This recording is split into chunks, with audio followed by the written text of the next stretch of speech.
across the board are failing to measure up to their global counterparts, namely in math and science.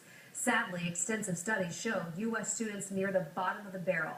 But there are some incredible exceptions. In fact, 6,600 of them are at the Tucson Convention Center this week, and they all have their eyes on the prize, a win at one of the country's largest science fairs.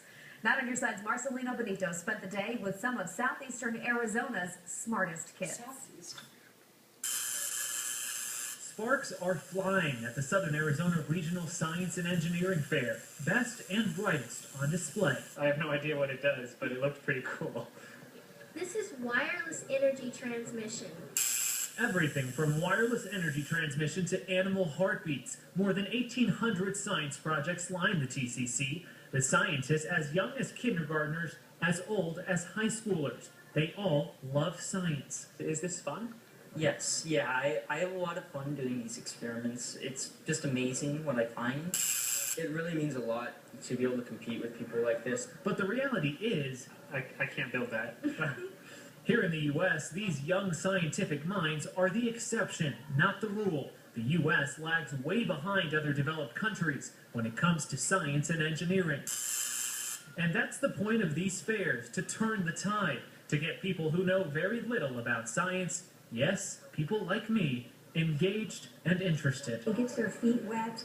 It teaches them how to be creative, to look at the world, to ask questions. And today, students told me all you have to do is look around to see. The talent is right in our own backyard. This just shows that our young innovators in this country are just doing great things. And just maybe one of these thousands of science projects will spark a new interest in someone who never gave science a second thought. Do you think the average person can come up and understand what you've done? I think so. Yes, I think so. Even me? Yes. Yes. Nope, not at all. Still, I don't get it. Luckily, these students do their work will be put to the test and judged tomorrow afternoon. And, you know, Jennifer, I consider myself a pretty smart guy, but these kids just blow me out of the water. You know, let's just be honest here, Marcelino. None of us in the journalism world are particularly adept to do science and math. That's why we do what we do. we do, right? But I know that members of the public can go see these projects. When can they do that? Yeah, there's an open house for the public on Wednesday. We'll post all the information people need on our website.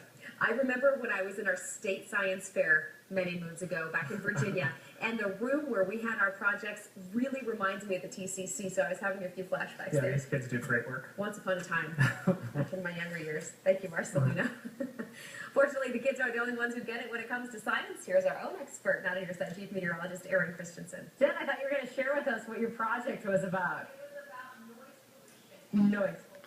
Noise pollution and decibel levels. Yes. All right, well, let's talk more. That sounds cool. I bet you we have some budding meteorologists in that group of students at the TCC this week. Just love watching those kids get so interested in science and engineering. Warms my heart. Clear skies, 57 degrees.